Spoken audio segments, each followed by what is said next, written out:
Admiral Vextar couldn't believe what he was seeing on his screens. The numbers made no sense at all.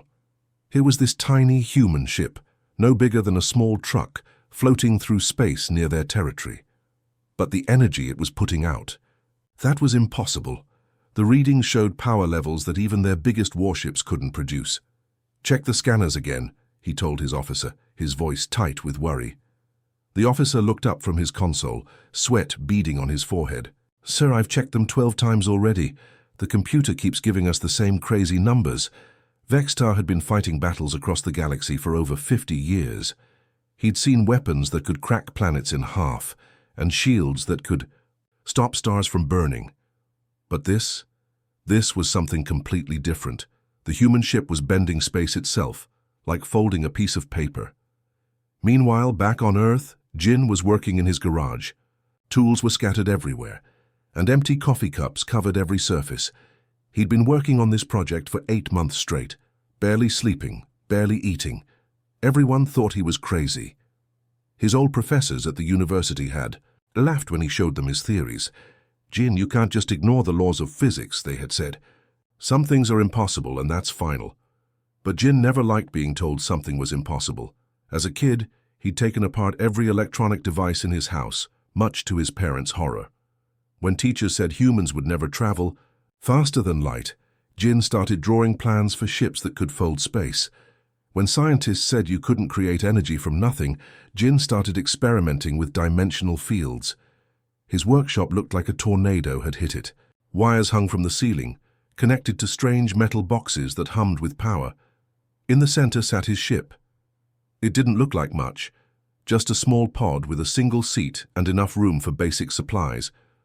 But inside that simple shell was technology that would change everything. "Hana, are you getting these readings?" Jin spoke into his headset.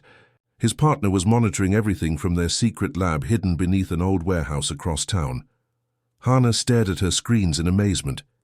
"Jin, this is incredible. The gravitational fields are perfect. You're actually doing it. You're folding space-time." They had met 3 years ago at a conference where Jin was presenting his impossible theories. While other scientists rolled their eyes, Hana had stayed after to ask questions. She was a physicist who specialized in quantum mechanics, but she'd always felt like current science was missing something big. "The math works," she had told him that night over coffee. "Everyone says it's impossible, but the math actually works." That's when they decided to work together in secret. They knew that if they went public too early, they'd be laughed out of the scientific community. Better to build something that worked first, then worry about explaining it later. Back in space, Admiral Vextar was getting more worried by the minute. The human ship wasn't just producing impossible energy, it was starting to disappear. Not like it was being destroyed or flying away. It was fading out of normal space entirely. "Sir, we're losing the target," his tactical officer reported. "It's like the ship is moving into another dimension." The Admiral had served the Galactic Empire his entire life.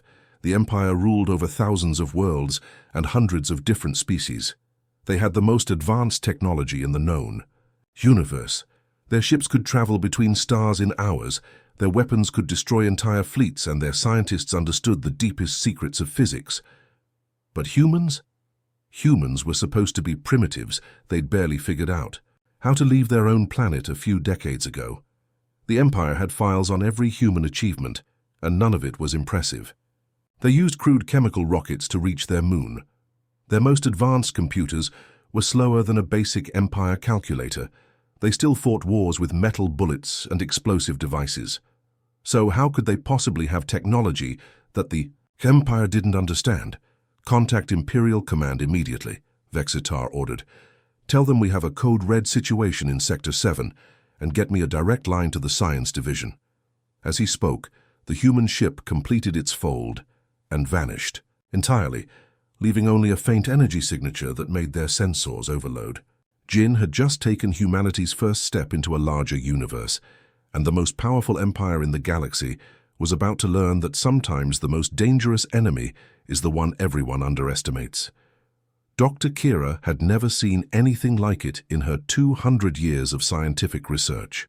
She stood on the bridge of her massive research vessel, surrounded by the most advanced scientific equipment the Empire had ever built.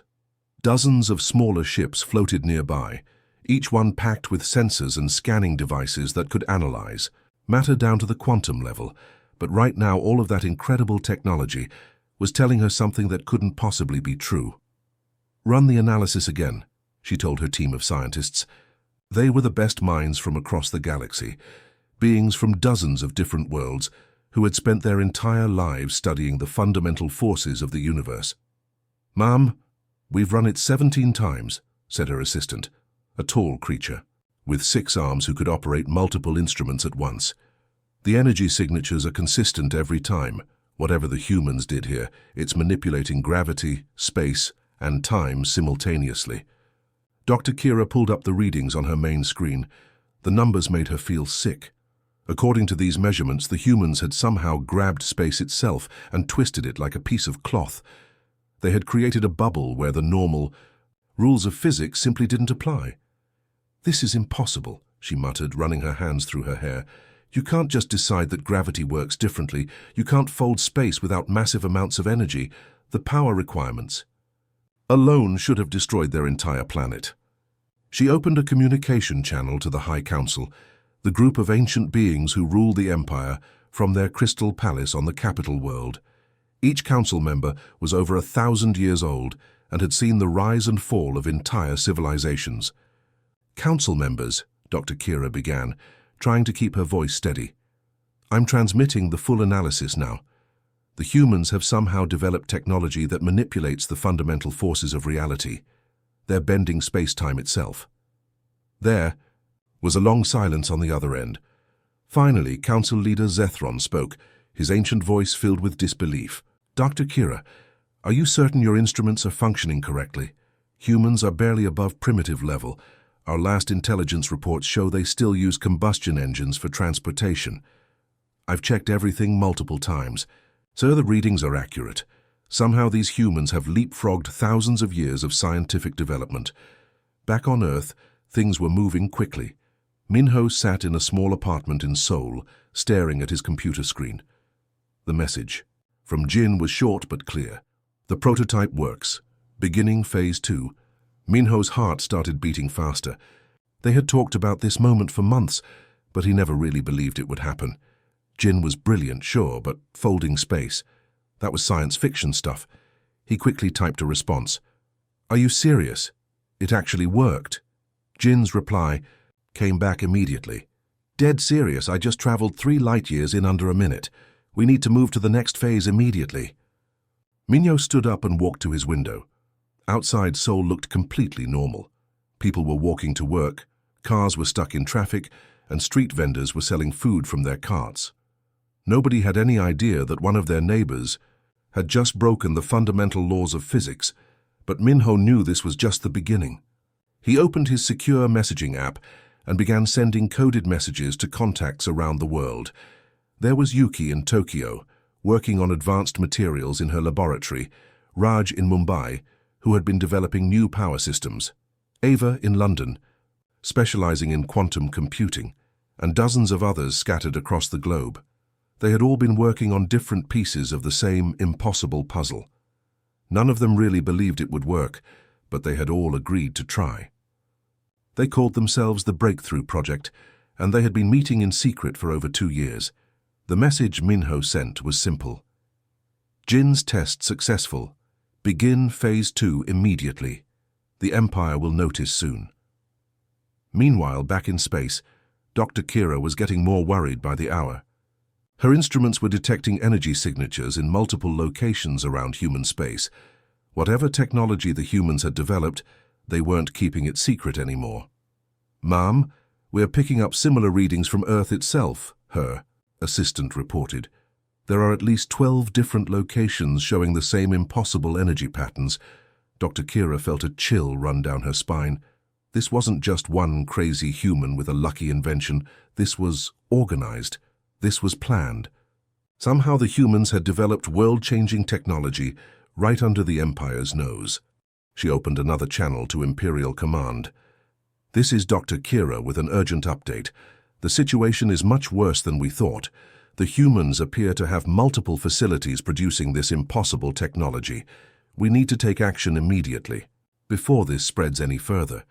The response came back quickly. Dr. Kira, you are ordered to capture human specimens for interrogation. We need to understand how they developed this technology. Use whatever force is necessary. As Dr. Kira ended the transmission, she couldn't shake the feeling that the Empire was about to make a terrible mistake. They were treating this like any other primitive species that had gotten lucky, but something told her that the humans were different, very different. Sue was having what he thought would be a quiet day hauling cargo between the outer colonies when his radar lit up like a Christmas tree. 5 massive Imperial warships had just dropped out of hyperspace, surrounding his small freighter in a perfect attack formation. His ship looked like any other cargo hauler, battered hull, faded paint, and the kind of wear that came from years of honest work. But looks could be very deceiving. Hidden beneath that ordinary exterior was technology that would have made the Empire's best scientists weep with confusion. "This is Imperial Dreadnought Vengeance to human cargo vessel," came the harsh voice over his communication system. "You are ordered to surrender immediately and prepare to be boarded." Sue glanced at his coffee cup, took a slow sip, and then reached for his microphone. "Yeah, I don't think so," he said in the same tone he might use to decline an invitation to dinner. Admiral Vextar, commanding the Imperial fleet from his massive flagship, couldn't believe what he was hearing. Did that human just refuse a direct order from an Imperial dreadnought? "Sir, it appears so," his communications officer replied, looking just as confused. Vextar had been expecting this moment ever since Dr. Kira's report about impossible human technology. High Command had ordered him to capture any human vessels using advanced technology, by force if necessary. He had brought 5 of the most powerful ships in the Imperial fleet, each one capable of destroying an entire planet. "Human vessel, this is your final warning," Vextar transmitted. "Surrender now or face the consequences." Sue just chuckled and started flipping switches on his control panel. To anyone watching from outside, his cargo ship looked exactly the same, but on every Imperial scanner in the area, warning alarms started screaming. "Sir, we're getting impossible readings from the human ship," reported the tactical officer on Vextar's bridge. "Its hull signature is shifting, like it's existing in multiple dimensions at once." Sue's partner Yuna was monitoring everything from the cargo hold, which had been converted into a high-tech command center. Banks of computers lined the walls, displaying data that would have driven Imperial scientists crazy with envy. "Dimensional shields are active," she reported to Sue. "Their weapons can't touch us while we're phase-shifted." The technology they were using was based on Jin's original breakthrough, but taken several steps further. Instead of just folding space to travel, they had learned to shift their ship partially out of normal reality. They could exist in regular space enough to see and communicate, but move into other dimensions to avoid attacks. "All ships target the human vessel," Admiral Vextar ordered. "Maximum firepower." The 5 Imperial dreadnoughts opened fire simultaneously. Each ship carried weapons that could crack continents, energy beams that burned hotter than stars, and missiles that could destroy entire fleets. The combined firepower was enough to sterilize an entire solar system. Sue didn't even try to dodge. He just sat there calmly drinking his coffee, as enough destructive energy to level 1,000 cities came screaming toward his little cargo ship. The weapons hit their target perfectly. Every shot was dead on target. Every beam struck exactly where it was aimed. But instead of exploding into a million pieces, Sue's ship just sat there completely undamaged. The energy beams passed right through the hull as if it was made of air. "What in the 7 hells just happened?" Admiral Vextar whispered, staring at his tactical display in complete shock. His weapons officer was frantically checking his instruments. "Sir, all weapons struck the target directly, but the sensors show 0 damage. It's like we were shooting at a ghost." On the human ship, Yuna was grinning as she watched the Imperial fleet's confusion on her monitors.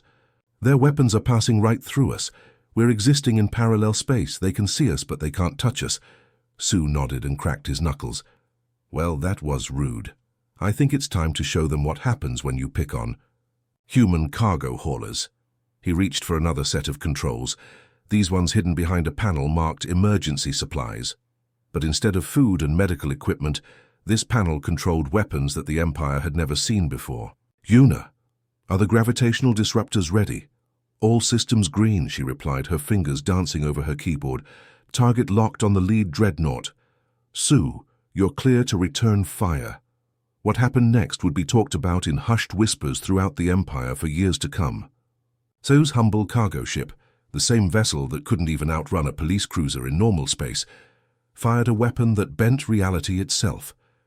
The gravitational disruptor didn't fire an energy beam or launch a missile. Instead, it reached out and grabbed the fundamental forces that held matter together, then gave them a gentle twist. The massive Imperial dreadnought, 3 miles long and armed with enough firepower to destroy worlds, simply began falling apart at the molecular level. "Sir, the Vengeance is collapsing," reported the tactical officer, his voice filled with horror. "Its molecular structure is breaking down." Admiral Vextar watched in stunned silence as his flagship, the pride of the Imperial fleet, crumpled. Like a piece of paper being squeezed by an invisible hand. In less than 30 seconds, the mighty dreadnought was gone, reduced to its component atoms and scattered across space. The remaining Imperial ships fled immediately, their crews too, terrified to even send a proper retreat signal. Behind them, Sue finished his coffee and prepared to continue his cargo run as if nothing unusual had happened. But across the galaxy, the news spread like wildfire. A human cargo ship had just destroyed the most powerful warship in the Imperial fleet, and it hadn't even broken a sweat doing it. Emperor Zergoth was beyond furious. The most powerful military force in the galaxy had just been humiliated by what he had always considered to be barely civilized primitives. Reports were flooding in from across the Empire. Human ships were appearing everywhere, using technology that made his best scientists weep in confusion. "Enough," he declared, slamming his fist on the armrest of his crystal throne. "If these humans want to play with forces beyond their understanding, then they'll learn why the Empire has ruled the galaxy for 10,000 years. He turned to his military council, a group of hardened generals who had conquered hundreds of worlds. "Deploy the planet killers. I want every human world reduced to dust." The generals looked at each other nervously. Planet killer weapons were the Empire's ultimate tool of destruction, used only when an entire civilization needed to be wiped from existence. They had only been deployed 12 times in the Empire's long history. "Your Majesty," General Kothvar said carefully, "perhaps we should try negotiation first. We still don't fully understand their technology." The Emperor's eyes blazed with rage. "They destroyed our finest dreadnought with a cargo ship. There will be no negotiation. There will be only complete destruction." Commander Naltor received his orders with mixed feelings. He was a career military officer who had served the Empire faithfully for 60 years, but something about this situation felt wrong. Still, orders were orders. His massive battle station, the size of a small moon, positioned itself at the edge of human space. The planet-killer weapon mounted on its front could crack worlds in half with a single shot. It drew power directly from a captured star, channeling enough energy to light up entire solar systems. "Target acquired," his weapons officer reported. "Earth is locked in our sights." Naltor stared at the blue-green planet on his view screen. It looked so peaceful, so beautiful. Billions of humans lived down there, going about their daily lives, completely unaware that death was about to rain down from space. "Sir, all systems are ready. Awaiting your command." Naltor took a deep breath. "Target the third planet. Full power. Fire when ready." The weapon charged up with a sound like thunder rolling across the heavens. Energy began building in the massive cannon, more power than most civilizations used in their entire existence. The targeting computers locked onto Earth with perfect precision. "Firing now," the weapons officer announced. A beam of pure destruction lanced out from the battle station, bright enough to be seen from neighboring star systems.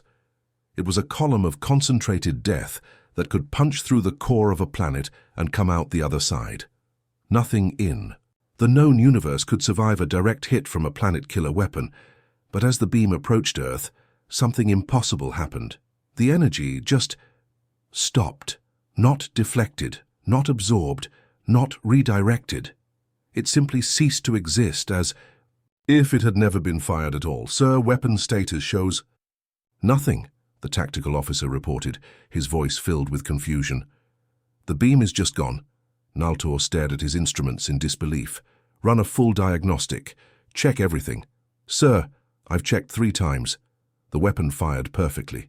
The energy beam left our cannon and headed toward the target, but somewhere along the way it just vanished. Deep beneath the surface of Earth, in a command center that officially didn't exist, Hoon was monitoring screens that showed the health of humanity's most secret project. The room looked like something from a science fiction movie. Walls covered, with displays showing energy fields, dimensional readings, and gravitational patterns. Dimensional barriers holding steady, he reported to his team. Their weapons can't even reach normal space-time around our planets. The planetary defense grid was humanity's greatest achievement. While the Empire had been focusing on bigger and more powerful weapons, human scientists had been working on something completely different. Instead of trying to stop attacks, they had learned to make attacks impossible by shifting their entire solar system slightly out of phase with normal reality. Earth still existed in regular space, but it was also existing in parallel dimensions simultaneously. Anything trying to harm the planet had to hit all dimensions at once, which was impossible with conventional weapons. Status report, Hoon called out. All 9 planets showing green, came the reply from his assistant. Mars colony is secure. Jupiter mining stations are protected, and the outer defense rings are functioning perfectly. Meanwhile, Imperial forces had finally managed to capture a human engineer during a raid on a research station near Alpha Centauri. Bora had been working alone, running some kind of experiment with space-time manipulation. When Imperial commandos broke down her door, they brought her to Dr. Kira's research ship for interrogation, expecting to find evidence of alien technology or stolen Empire secrets. Instead, they got something that shook them to their core. How did you develop dimensional manipulation? Dr. Kira demanded. Bora shrugged, as if the question was ridiculous. We needed better ways to store energy. Traditional batteries are so inefficient. So we started experimenting with pocket dimensions. Pocket dimensions? You're casually creating holes in reality for energy storage. Not holes exactly, more like folds. Think of space-time like a piece of paper. We just learned how to make origami with it. Dr. Kira felt her worldview cracking. But the energy requirements alone should be impossible. That's what everyone said. But Jin figured out how to bootstrap the process using quantum fluctuations. Once you get the first fold established, each additional fold actually makes the next one easier. The Imperial scientist stared at this young human woman who was discussing reality manipulation like she was explaining how to bake a cake. You're saying you accidentally discovered how to manipulate the fundamental structure of the universe? Bora nodded cheerfully. Pretty much. Though it wasn't really an accident. We knew what we were trying to do. We just didn't listen when people said it was impossible. Dr. Kira realized with growing horror that humanity's greatest weapon wasn't their technology. It was their complete refusal to accept that anything was truly impossible. The imperial capital had never seen anything like it. For 10,000 years, visiting delegations had arrived in ships that followed the established rules of physics, massive vessels that announced their power through size and intimidation. But the human ship that approached the crystal spires of the capital city seemed to mock those very concepts. The ship flickered like a broken hologram, sometimes solid, sometimes transparent, occasionally appearing to exist in multiple places at once. Imperial sensors couldn't get a proper reading on it because it kept shifting between dimensions, as if the laws of reality were merely suggestions to be ignored. Emperor Zurgoth watched from his throne room, surrounded by his most trusted advisors, and the greatest technological marvels his empire had ever created. Floating crystals provided perfect lighting, gravity generators kept everyone comfortable, and force fields protected against any possible threat. This room represented the pinnacle of 10 millennia of scientific advancement, but as he watched the human ship land in his courtyard, the Emperor felt something he hadn't experienced in centuries: genuine fear. The ship's door opened with a soft hiss and out stepped 5 humans who looked disappointingly ordinary. No exotic armor, no glowing weapons, no signs of advanced cybernetics. They could have been mistaken for maintenance workers, if not for the casual confidence with which they walked into the heart of the most powerful empire in the galaxy. Tay led the group, a woman in her 30s wearing simple clothes that wouldn't have looked out of place in any human city. Behind her walked Jin, Rena, Hana, and Minho, the scientists whose names would soon be whispered in terror across 1,000 worlds. The throne room fell silent as the humans approached. Even the Emperor's personal guards, warriors who had never known defeat, seemed nervous.